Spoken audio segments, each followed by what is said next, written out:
Okay, guys, I have so much to say here. Well, I'm gonna play it again.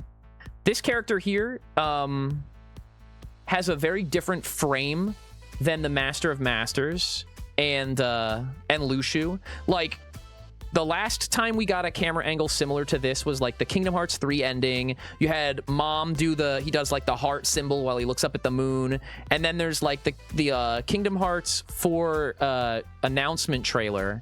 And you have the two hooded figures looking down at the city. But think about like Kingdom Hearts 3, when you see all the robed figures together, like the real Organization 13, anytime there's a girl in one of the Organization robes, they make sure to make the body frame a little smaller. And they, like, kind of like... I mean, how do I say this? They give the character a little bit of boobs. So that's obviously a girl right there, guys. And this character monologuing, if I had to guess, I would say that's Master Ava, because Ava is the only one of the Lost Masters that doesn't reappear at the end of Kingdom Hearts 3. So I strongly feel that this is Ava. The only other contenders for who this could possibly be is Skuld, which I don't think makes sense, because I think Skuld is somewhere in Xehanort's family tree, which would mean that she ended up in the era of Missing Link at the end of Union Cross. I don't think this is Subject X, who is a character that we know very little about. I think that that's Ava, for sure. And the opening line here even, like, kind of hard confirms one of the theories we had about the launch trailer, where it says, this world's incredibly complex. At first, there was no manifestation of darkness, or of what we know as light and darkness. It says something about their presence being what created the appearance of light and darkness. Yeah. At the end of Union Cross, we learned that through all of the crazy stuff the Master of Masters does, his end goal is to retreat to this world of fiction, Quadratum, where light and darkness don't exist. But if Sora has arrived here, if Strelitzia has arrived here, we know that with at least Strelitzia, and certainly with Sora to some degree, darkness has to also arrive in this new realm. So yeah, I feel like that was a big theory, was that this was like, we kind of theorized like, this is Quadratum, this is the world that Mom wanted to retreat to, this was where he was trying to rid himself of light and darkness, because Mom was kind of tired of like this ongoing fight between the two factions that never seemed to end. But then then you go down the rabbit hole of like, is this part of his plan? Is this the result of Ava defying her fate as written in the Book of Prophecies? Or was this supposed to happen? So is this, but that's a deeper talk for another time. But this really confirmed a theory that we had since the launch of Kingdom Hearts 4. But yeah, that's a feminine frame on that character right there. I definitely think that's Ava. I think that's Ava talking in the opening there. Maybe she's talking to Sora. I don't see who else she could possibly be talking to. But yeah, it's definitely... my guess is a strong guess that it's Ava. I love the shots here of Sora just jumping around on the cars and stuff. I know it's all movies and cinematics, but it looks phenomenal. Strelitzia here looks really good. There's a big art style change from the launch trailer, or at least a refinement of the art style that we got at the launch trailer. Like, hold on, let me see. I'm gonna try to pull up a picture of what she looked like at the launch trailer. All I did was Google Strelitzia thinking I was going to get the Kingdom Hearts character. Obviously, I'm going to get the flower that she's named after. Like, hold on, I'll show the launch trailer. I'm just pulling up the picture real quick. this is what she looked like at launch. And like, I'm not gonna say there's like a certain like deadness in the way the character looks, but it's certainly a refinement of the style they are going for here. I think the image on the right shows a lot of progress in the way that they are tweaking the character models. I don't think they want another Kingdom Hearts 3 on their hands where people are just up in arms about the art style change. I think if they're gonna do the art style change, they really want to nail it. This shows a lot of promise, I think, honestly. But yeah, this is the launch trailer picture of Strelitzia, and I'm not gonna pull it up, but there was an update on that same frame we got during the there was what was it? Gosh, I want to say like the day they posted all the screenshots. Oh yeah, how could I forget the day they canceled Kingdom Hearts Missing Link and the fan base was going rabid on social media. They posted a bunch of screenshots to show that they were progressing on the game's development. So there was already an updated picture of the frame that you're seeing on the left, and it did look a little bit better. But this picture right here, this screenshot of her, I think that looks really good. People were up in arms at the KH3 art style. Oh yeah, absolutely. They really were. Yes, they were. This character here, at first glance, I think people are reacting to what seems to be a new character, but I think we can hinder a pretty educated guess that this character is Sigurd. Sigurd is a character that we don't know what his face looks like, but I'll show you this character for the uninformed.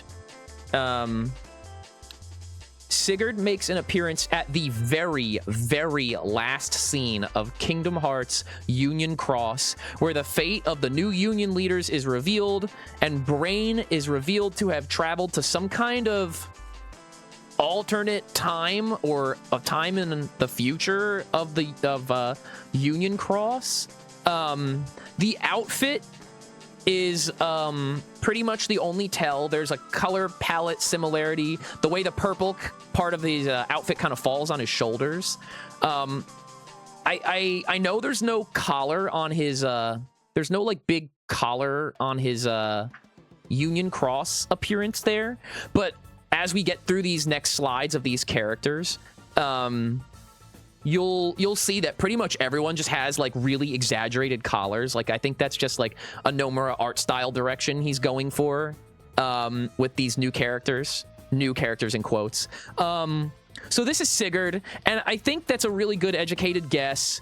I know it's just based on the color palette of the outfit, but I feel strongly that this is Sigurd, and I think another point that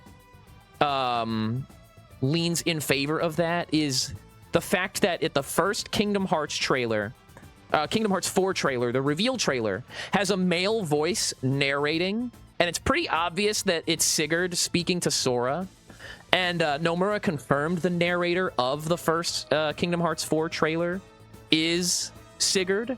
So we know that it's supposed to like kind of set off alarm bells in our head that Sigurd, who we were supposed to learn more about in Missing Link, the Age of Fairy Tales, is talking to Sora in the present in Kingdom Hearts 4. Again, another talk for another time on the Kingdom Hearts lore stuff, but Missing Link seems to have taken place in some sort of astral plane where time flows differently, and I kind of theorized that Missing Link was going to take place over the entirety of the Kingdom Hearts timeline. So something time travel, alternate progression of time in these different realms, and that's why Sigurd is able to be here in Kingdom Hearts 4 while also appearing during the Age of Fairy Tales. But this, if I had to bet, this is Sigurd. That's definitely how I feel about that. This character right here, I gotta slow it down a little bit. There's a certain frame I want to show. A lot of people are saying, oh, it's Noctis. It's Noctis from Final Fantasy. Hold on. I want to try to get his... He's obviously holding a Keyblade. It's a little fuzzy there because it's a motion blur. But, I don't think... Okay. If I had to give you my... I pretty much... I feel like I know who this is. This is absolutely going to be Volley from Kingdom Hearts Dark Road. One of the missing upperclassmen. Let me show you what he looks like. And you'll probably come to agree. There's some other educated guesses, but I definitely think this is Volley. This was one of the missing upperclassmen in Kingdom Hearts Dark Road. I mean, he looks identical. He looks freaking identical. This is... If it's not Volley, my other educated guesses would be... It could be Vanitas, because... And they're obscuring his face, because they don't want you to see how similarly he looks to Sora, because... I mean, if I could not guess that this was Volley, I think Vanitas is an educated guess. And they're obscuring his face for some reason. It could be Noctis. It could be related to Yozora. But at the end of the day, Yozora didn't use a Keyblade in his secret fight at the end of Kingdom Hearts 3. The hair is big enough for Vanitas. Well, look at Sora's hair in... Look at Sora's hair. It's kind of... It's lost a lot of its... hold on, I'm trying to find it. Sora's hair has lost a lot of its fluff. That's a pretty bad example, because he's got, like... Hold on, we'll find a picture of Sora. It's lost a lot of its, like, poofiness with this art style change. But again, I believe this is Volley. I don't think this is anybody... I don't think it could be anybody other than that. But hold on, let me back to that frame. But I have more to say about this. But I believe this is that character right here, and here's why. In the initial trailer for Kingdom Hearts 4, we had the little sound bits of Strelitzia talking to Sora, and for the uninformed, Strelitzia is Lauriam's sister from Union Cross. Lauriam's whole character arc was that once the Dandelions made it to the data world of Daybreak Town, he was looking for his sister because he didn't know that darkness had seemingly killed his sister. And this world is portrayed as some kind of afterlife for people in the Realm of Light in the Kingdom Hearts universe. So it makes sense that characters who die are here. And Volley also dies in the middle of the plot of Kingdom Hearts Dark Road. So Volley being here makes a lot of sense. Strelitzia being here makes a lot of sense. Sora being here makes a lot of sense. And even this next character they're going to show being here makes a lot of sense. But yes, this is Volley, for sure. If it's not Volley, it's Vanitas or Noctis or Yozora. But I'm going to place bets that it's Volley. And we finally get the official confirmation that Luxord originates from Quadratum. This is Luxord from Kingdom Hearts 2, Kingdom Hearts 3. This is him. I see a lot of people going back to speculating on what his name could be. I think it's really funny that people are shitposting and calling him Dr. Lou. Like, if his name is Dr. Lou, you guys, I will fucking eat my shorts live on stream, okay? I don't know what his name's gonna be, but if it's motherfucking Dr. Lou, I will shit a fucking brick. I will eat my shorts. Yeah, if I had to, like, guess some kind of anime nonsense name, I would say Ludor. But I don't know. I mean, you know, that's kind of the fun of speculating. We all speculate until we get the answer, and then we have those who are right and those who are wrong. For a long time, we speculated correctly as a fan base that Larxine's name would be Elrena. Come to find that that's indeed the name that she ended up having. But yeah, this is interesting. See, and going back to the like exaggerated collars, this man has a big freaking collar. Why can you not see my mouse? What the hell? Oh, there we go. This man has a big fucking collar right here, and then another exaggerated collar right here. So, you know, it was all but confirmed that Luxord originated from Quadratum after the end of Kingdom Hearts 3.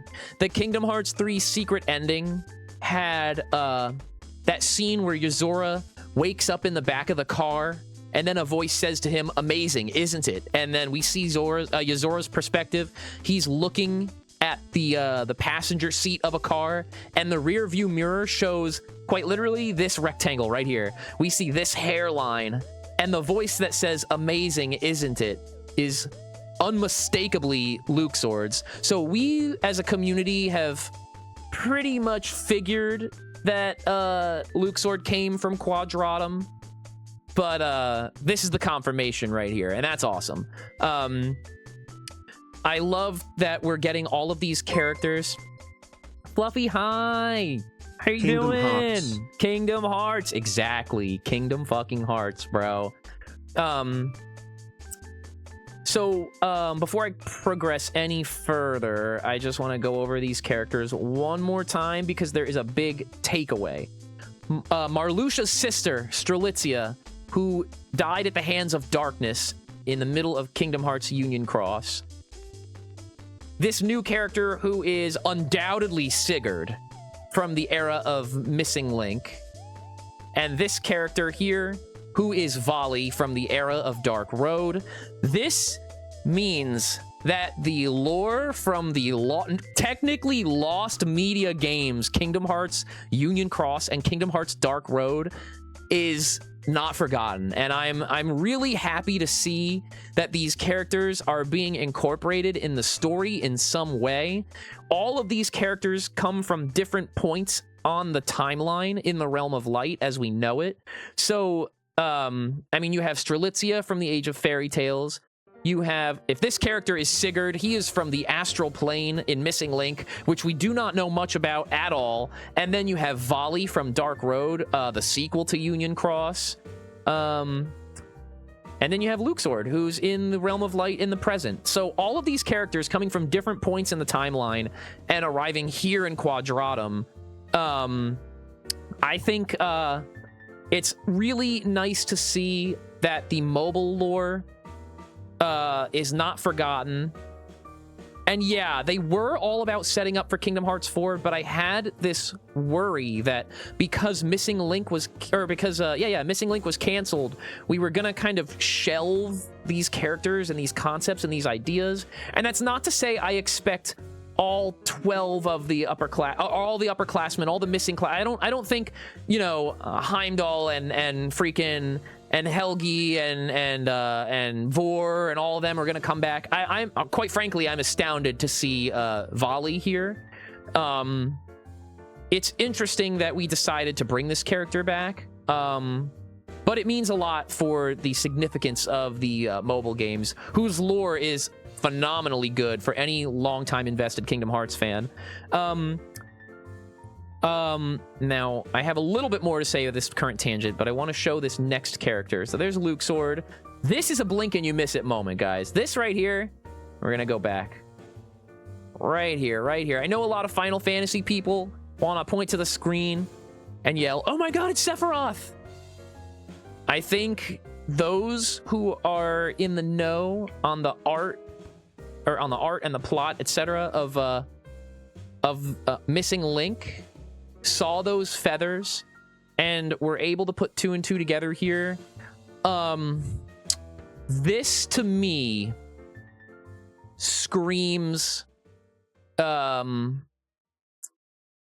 not Sephiroth, but I know I completely understand why you might think that. For those who played the Missing Link demo, or at the very least experienced the Union Cross, the Missing Link movie, will maybe remember there was a plot point in Missing Link that was introduced. Again, we got like 90 minutes of cutscene footage of Missing Link, guys. There were 2 hooded characters that were introduced. We didn't see their names. We just saw them in this robe right here. They were overlooking the town after these security guards in this era of Scala ad Caelum kind of... You know what? We're gonna pull it up. Hold on. It's a pretty... I just gotta pull it up real quick. Let's see. Someone somewhere has uploaded this. Yes. Missing Link movie, Kingdom Hearts. Here we go. That's the frame I'm looking for right there. These two characters right here. If I hover my mouse over it, you lose the thumbnail. These 2 characters, in my memory, they were in robes, but it seems that we got their face reveal. I guess we'll watch an ad for Tums because I don't have ad blocker on my incognito mode. Yeah, sponsored by Tums. Tommy Fox stream sponsored by Tums and HuffAroma.com. Oh my god, I don't have my ad blocker on this fucking... Here we go. Okay. I want to find the frame. It was in the moments where the player character... Here it is. The player character here and this new character we're introduced to are confronted by these 2 guards, right? And then at the very end of the scene, this character here notices these 2 characters have black feathers in them, and he takes the black feathers out of their wardrobes, and they kind of wake up from like some kind of like hypnosis. They're kind of like, I'm not gonna play the whole scene out because we'll be skipping around disjointed on this VOD forever. But these security guard characters kind of wake up from like this brain fog, and they're like, whoa, what are we doing here? How did we get here? So this antagonist that we do not know the name of in Missing Link was using feathers to kind of control people or have them do his bidding. And where I'm getting at with this is, I don't think this is a Sephiroth nod. I don't think this is anything else other than a nod to those 2 white-haired figures in Missing Link. There was a strong emphasis on like Norse mythology in the character names of Kingdom Hearts Dark Road, right? Heimdall, Sigurd, freaking Odin. The list goes on. There's just so many Norse mythology-inspired names here. And Odin was, while he's not shown in Kingdom Hearts Missing Link directly, the narrative of Dark Road intentionally built a lot of suspicion around the character of Master Odin. Master Odin and the Master of Masters have a lot of similarities. The Master of Masters puts his eye into the Keyblade so that it might see the events of all the things that transpire through the events of the series. Odin's eye is obscured through the entirety of Kingdom Hearts Dark Road, and his way of teaching the students and sending the upperclassmen off to like a doomed mark of mastery where they all end up dying seems very manipulative in a way that the narrative kind of makes you wonder if Odin has a secret like agenda that we don't know about. There was a Kingdom Hearts Dark Road Ultimania interview with Nomura where he says that Master Odin was going to be we were going to learn a lot more about that character in Missing Link. So where I'm going with this, back to the Norse mythology and the suspicion of the character Master Odin in Kingdom Hearts Dark Road, these black feathers to tie it all together. In Norse mythology, Odin has 2 ravens named Hugin and Munin, and they are supposed to be his pets, right? So it seems like those 2 black-robed characters that I kind of showed you really quick in this thumbnail here, they were strongly hinted at that these were like related to Odin's ravens here. If Master Odin was going to be the secret big bad of Missing Link, then those were going to be his underlings. Crows, yeah, not ravens, thank you. But yes, or crows, ravens, I don't know, you tell me. I'm not a Norse mythology guy, I'm a Kingdom Hearts guy. But yes, this to me seems like this could be Master Odin. This could be the Master of Masters. This could be, but the black feathers there are a nod to the plot that we never got in Missing Link. If you have not yet experienced the Missing Link demo cutscenes, I strongly recommend going to watch it. The game was going to focus on character lineages. We learned at the end of Union Cross that Master Xehanort is the distant descendant of Ephemer from Union Cross. Nomura also refused to answer any questions about whether or not Ericus and Master Xehanort are brothers separated at birth, related through a distant family tree. And a lot of character similarities happen in the 90 minutes we get of Missing Link movie. It was pretty heavily implied that we were in the company of Aqua's distant relative in a certain scene there. So Missing Link was going to be a lot tying into like character lineages, and I don't know, I'm just even to this day I'm forever mourning the loss of Kingdom Hearts Missing Link, you guys.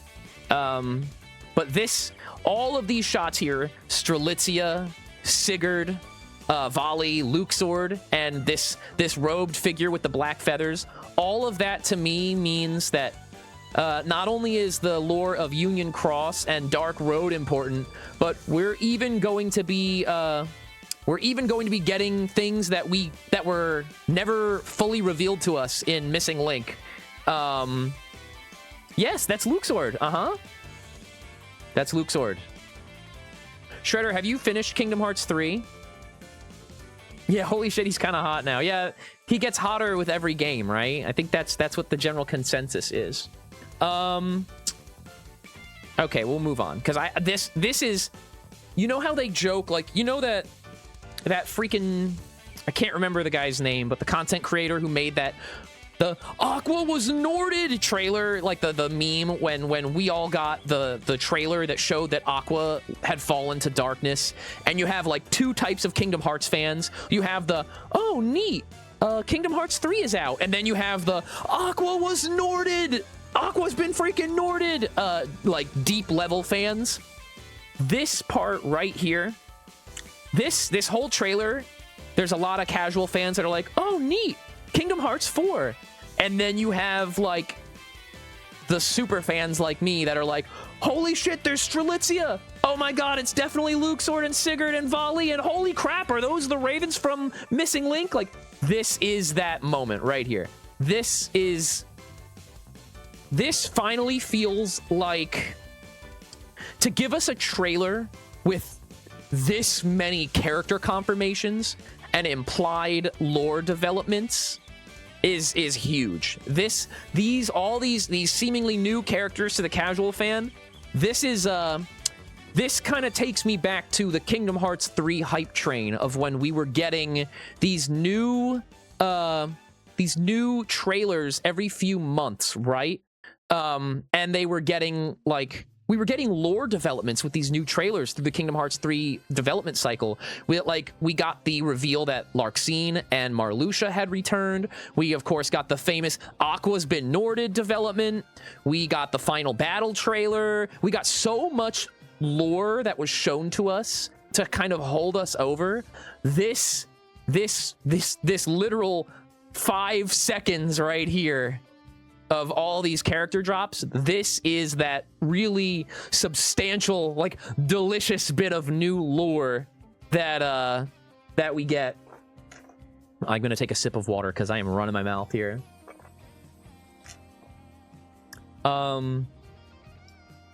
Yes, this is a very important 4 seconds of new lore that we got right here, guys.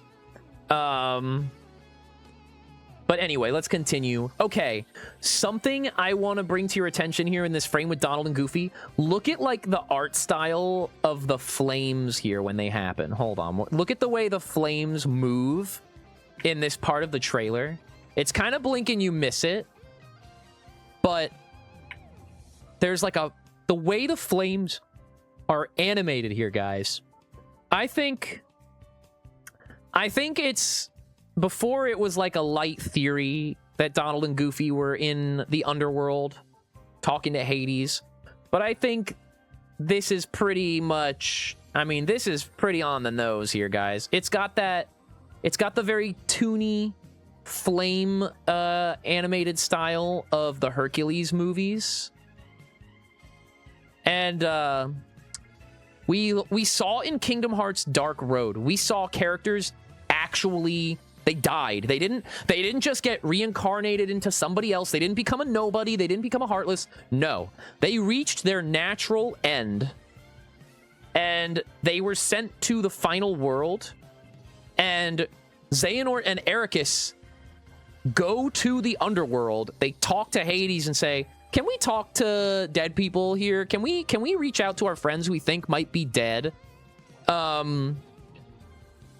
That, I think Donald and Goofy are going to do the same thing. They're going to try to go to the underworld and talk to Sora, who they fear is dead. And Quadratum is an afterlife for people in the realm of light. So I think there's a good chance that they somehow talk to each other through this moment here. Hey, Loco, how you doing? We're 40 seconds into the trailer, chat. I told you I had a million things to say about this. But I think this is Donald and Goofy in the underworld. No ifs, ands, or buts about it, guys. That's definitely what that is. And kind of funny that that's the only Disney stuff that happens in this trailer, is that blink and you miss it moment of Donald and Goofy. This shot here, this is crazy. David Gallagher, Riku's voice actor, watched the trailer and thought that was Riku. It's not Riku, chat. Do we know who this is, chat? This is young Xehanort, gamers. This is young Xehanort. There's a lot I want to talk about here, but hold on. Let me show you. I gotta find the art. There's two pictures that Nomura drew, and I want to show both of them. Hold on, I gotta get the full art. We've shown these before on stream, but now that we've seen that moment, we have so much context, chat. We have so much context that we did not have before. Okay. 2 years ago, for the anniversary of the series, Tetsuya Nomura drew this picture, right? And the symbolism behind the umbrella in the rain is new beginnings for Master Xehanort, who did some crazy shit. He's the antagonist of the whole first entire arc of Kingdom Hearts. Kingdom Hearts 1 through Kingdom Hearts 3. He's the big bad, right? This anniversary art was drawn 2 years ago, and this anniversary art was drawn this year. And now we're, of course, coming full circle. We have Xehanort holding his umbrella out to shield Sora from the rain. So these characters are going to meet. Again, going back to Quadratum being some kind of afterlife for characters in the realm of light. This is Xehanort. This is Sora. They're meeting. That's freaking crazy. Now, the reason I pull up both of these pictures, I want to go back to this frame of who I think is Master Ava overlooking Shibuya, Quadratum. Okay, chat. So, Tetsuya Nomura loves to put his characters in the city of Shibuya, right? We've also gone over this before. Do Do you see the background? These funny little I wish you could see me mousing over it. The background has these white lines in the background of the photo, right? It seems like it's just like a design choice, but eagle-eyed fans correctly identified that Master Xehanort is standing in the real-life location, Miyashita Park, and Miyashita Park is shown right here in the background. Like, this is that place right there. So here's who I think is Ava, overlooking this location right here. Yeah, of course he's in Miyashita Park. Exactly. It's like literally they have to tie it all together. But yeah, eagle-eyed fans noticed 2 years ago that Master Xehanort here is he's in Miyashita Park. This character, this robed figure, is overlooking the same park. Yeah, Kingdom Hearts fans are crazy. Guys, we pinpointed the location of Sora's apartment where he's sleeping, okay? Never underestimate the Kingdom Hearts fans. So yes, we kind of, that ever since we saw that Xehanort was standing in Miyashita Park, we had this theory that he was going to reappear in Kingdom Hearts 4. He also drops a line in Missing Link where he says, he's having a conversation with Ericus. He says, well, I want 13 lives to, you know, to see what happens when I accomplish my goals. And he's, of course, alluding to the 13 Xehanorts needed to reenact the clash of the 13 darknesses and 7 lights, which happens in Kingdom Hearts 3. And then he goes on to say, wait, no, I want 14 lives, 1 life to experience what's beyond my goals. And so that was like another like wink, wink, nudge, nudge. I'm going to be in Quadratum. So with these 2 fan arts pinpointing his location as Miyashita Park, and then this moment right here, it all comes full circle. Master Xehanort will make some kind of appearance. I don't know if he's going to be a party member. I don't know if he's going to be a good guy. I don't know if he's going to be a bad guy. I think it would be regressive to the character to make him a bad guy again. Would it be fan art if the person who created the characters drew it? Did I call it fan art? Whatever. Official art. Whatever. Whatever. Steph in the background. Would it be fan art if the official creator drew it? It's anniversary art. Anniversary fan art, I meant to say. But you got me. But yes, a lot of people are trying to break down, like, the symbolism between, like, why is he using a broken umbrella? Why is Xehanort here? Why is he helping Sora? Too soon to tell. I'm not ready to go there just yet. We still don't know if this version of Xehanort knows what he's done in the Realm of Light. We don't know the specifics of how characters arrive in Quadratum, other than they seem to die somehow. Like, Strelitzia dies at the hands of darkness, right? Vali dies at the hands of darkness. Luxord, we don't know what happened to him. I don't know if he ever dies. We'll never know unless we get a Missing Link movie. Luxord dies at the end of Kingdom Hearts 3. And if this is Master of Masters, he had to do an incredible amount of planning to even arrive here in the first place. But to summarize that would be to info dump about Union Cross, so we won't do that. So we don't really know. We learned at the end of Kingdom Hearts 3 and during Dark Road and a little bit during Melody of Memory, we learned that Master Xehanort knows about Quadratum. He knows about this other world disconnected from light and darkness and somewhere on the other side.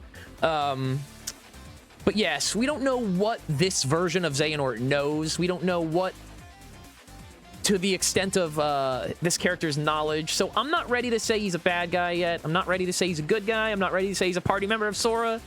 We just know he's there. I'd like him to be a good character too. So here we get our first glimpse of a new Keyblade. There's a fire particle effect. There's a water particle effect. I want to try to pause on a frame of the Keyblade, but hold on, we'll let the combat footage play out, because I have a lot to say about here, too. It looks similar to Lee's Keyblade, yeah, but I don't I don't know. I like this. Sora flying around on the Keyblades there. I got a lot to say about this whole part, so we'll let it play out. All right. We're going to break this down real fast. Actually, no, we're not. I still have a little bit to ramble about. Right here. Nope, go back. There. Nope, even further back. The Keyblade has... It's so hard to get a frame that's not motion blurred to hell. Obvious fire and water stuff going on, right? If I had to assign a Disney World to this Keyblade, there's 3 guesses I could throw out, and I'll tell you which one I think is most likely and which one is least likely. I see a lot of people saying Lilo and Stitch. I mean, you guys know I'm the biggest fucking nerd when it comes to Lilo and Stitch. I don't think that's the case here, as much as I wish that was the case. I don't necessarily think a water and fire element would be where they would go with that. I don't necessarily think it's out of the question that Lilo and Stitch World or Stitch himself could make an appearance somehow, some way.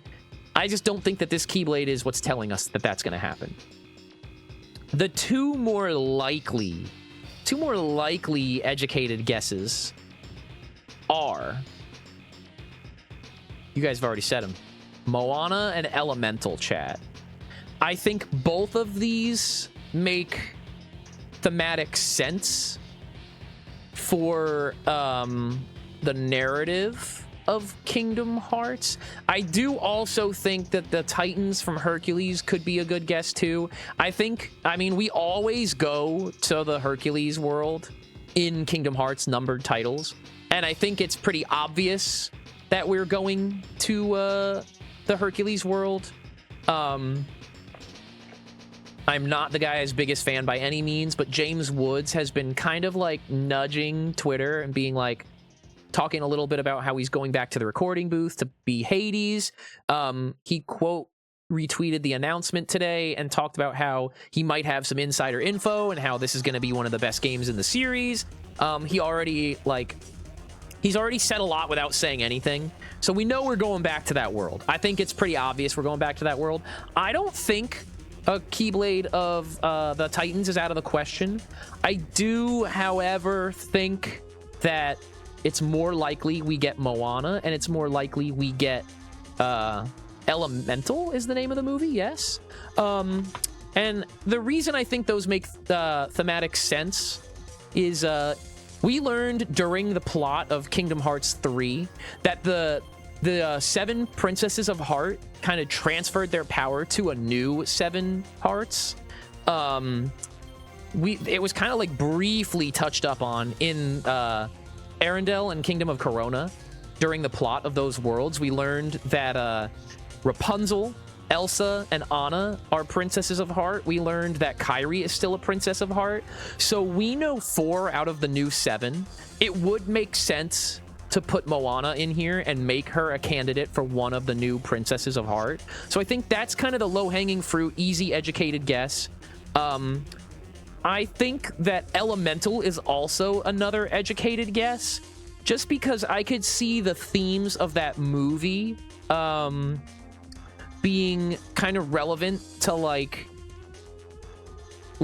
Sora and Kairi and their connection with the Paopu fruit, and like okay, so if Elemental is about like characters that have an attraction to each other but they can't touch each other, like I think Sora and Kairi being separated by Quadratum and the World of Light, there's some thematic overlap there and reason to go have Sora there to tell a story to progress the narrative of Kingdom Hearts.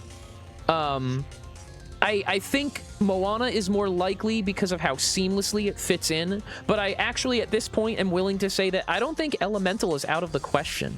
I also think they really liked having Sora in these different costumes too, right? In Kingdom Hearts 3, and I think Elemental would be a good opportunity to have a funny looking form of Sora. Like maybe he takes the form of one of the elements, or I don't know. They could just dress him up in a really fun and funny way. Flow motion returns. You guys hear me talk about it all the time. Flow motion is one of my favorite combat mechanics in any Kingdom Hearts game. I love to see the keychains here coming into consideration with the combat. I love seeing the blue glow underneath his feet kind of signals that he's going through the flow motion mechanic. There's always like a blue particle effect here when flow motion is used, and it seems like that's what he's doing there on the keychains. So I really like to see that mechanic returns. It feels freeing to use. It's a lot of fun to play with. Yeah, who doesn't love spamming flow motion, right? It seems like a lot of fun. Yeah, the combat looks cool. There's a lot going on. It's very cinematic. I want to see more with the menus. I want to see what that build. It's not shown here, but in every instance of the combat so far, we've seen the traditional Kingdom Hearts attack menu down here with attack, magic, item, and a new command, build. And I want to know what build means. I don't think it's going to be like Minecraft Steve building. I think it's more like your character build, like your class or something. Like something like that is my speculation, but who knows? Maybe we'll be throwing up freaking blocks and building brown bricks in Minecraft in Kingdom Hearts 4, right? But let's see what else we got. The new Heartless, we only got so much footage of them in the last one, but hold on. Orcsox kind of said it. They look a little taller. This guy right here, you can kind of see him. They look fucking creepy, bro. They look creepy. I think this is a Neo Shadow, which is why that would explain why they're so tall. We know the Shadows are the cute, marketable, plushy little guys, and the Neo Shadows are like they're bigger, bulkier, scarier looking cousins. They kind of look creepy in like the Kingdom Hearts graphics, but this looks like fucking like motherfucking like this looks like my sleep paralysis demon, bro. Like he's fucking creepy. This guy looks cool. He looks like you know how Kingdom Hearts Xehanort Saga has like the fat Heartless that you can't hit from the front? This looks like the evolution of that concept. Like, this guy's got motherfucking Hulk hands on, bro. And he's using them as a shield. Yeah, the edgy teenager version, right? Yeah, exactly. But yeah, I love the particle effects on the new Keyblade. I love to see flow motion. The Heartless look freaking sick. Let's see, there's one last part right here. Yeah, okay, so right here. This looks like there's always like a gameplay mechanic reason as to how or why Sora is able to summon a character. Like we had the summon gems that he was restoring to life in Kingdom Hearts 1. We had like the connections to the hearts that he had in Kingdom Hearts 2. We had the heart binder was an item that he would use in Kingdom Hearts 3. That was the in-universe explanation for how we are summoning the assistance of our friends, of the Dream Eaters, of Simba, of Ariel, etc., etc. And this is what the heart binder looks like in Kingdom Hearts 3. So as soon as I saw this gold gate, I felt like this was an evolution of that concept. Maybe this is a summon. I don't know, like, if this is a summon of some kind, but the imagery is pretty parallel to each other here. So this is like the item, the heart binder is what it's called, what Sora would use to reach out to his friends in Kingdom Hearts 3 to use them in combat. And the way that the camera angle kind of goes into a cinematic move right here makes me think that this is like the Kingdom Hearts 4. Maybe it's a summon. Maybe it's a shot lock. A shot lock is when you hold the shoulder buttons and time slows down and you target your opponent, and then you hit the X button to execute like a very cinematic attack. And the way that the camera is just spinning and focused on who Sora seemed to have targeted here, that looks to me like a shot lock command or a summon. So that's kind of my takeaway from that. We are so back. Yeah, we are so freaking back. Hey, Kat, how you doing? Nice to see you. But yes, the imagery here to me speaks that he is using a summon, and maybe like the Light of the Past, they called it at the end of Kingdom Hearts 3. All of the giant keyblades that came around and saved them from their doomed fate at the end of Kingdom Hearts 3, like when Sora jumped on that and kind of like ran into the darkness and freaking used all the Union Cross characters and their keyblades to finish that off. That seems to be what he's calling to here.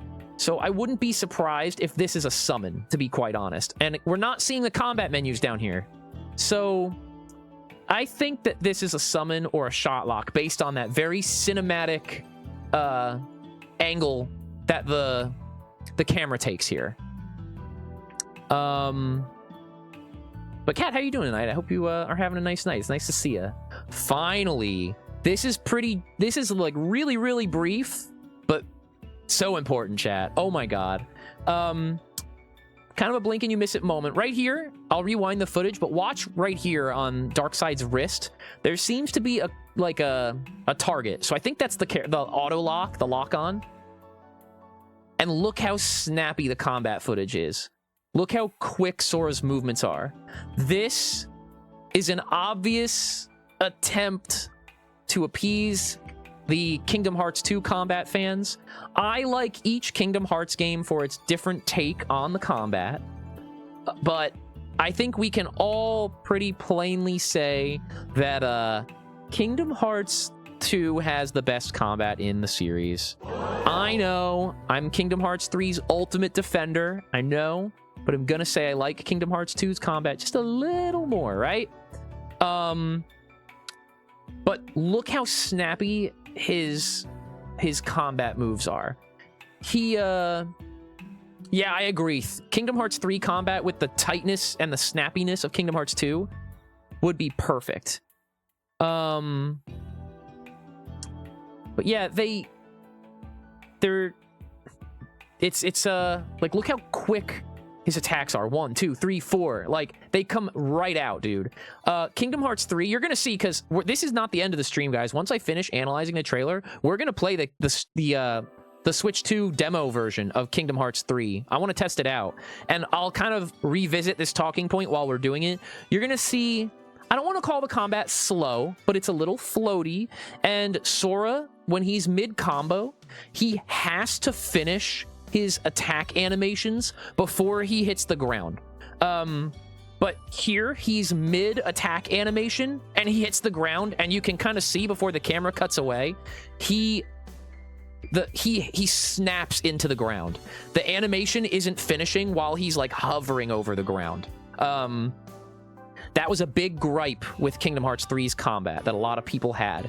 It's one of the biggest reasons why you don't use combo finishers in a level 1 run in Kingdom Hearts 3, because the landing lag on a combo finisher in Kingdom Hearts 3 is deadly, because you're mid-animation while these off-screen threats can come KO you. And yeah, we love to see it. The return of Reflect. Who knows if again, we're not seeing the attack menus here. I'm pretty confident that Sora has finally just come to a point where he just blocks with the Keyblade using a Reflect spell here. It might just be guard, but it's even if it's not a mechanic, I love that Sora has leveled up enough to use Reflect. He can use a barrier spell now, guys. He can have a little barrier spell as a treat. I don't think he's casting Reflect, I'll be honest with you. But I love just the animation. Like, Kingdom Hearts always has a canon reason as to why Sora's stats are reset to level 1, right? Kingdom Hearts 2, he took a big, long, year-long nap and lost all his combat prowess. Chain of Memories, he walked in and he forgot his spells, right? Kingdom Hearts 3, he fell victim to young Xehanort, or to Master Xehanort's plan and lost all his powers, and he had to restart from level 1. And so It's kind of nice. Maybe I'm sure they'll come up with a reason why he's back to level 1 in Kingdom Hearts 4 as well. But I love seeing his little upgrades here. Like, he can freaking flow motion now. He can freaking, yeah, my dog ate my Keyblade. What in-universe excuse will they think of next?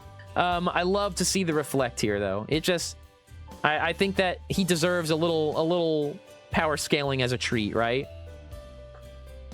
And that's really it, guys. That's the trailer. I am so excited, you guys.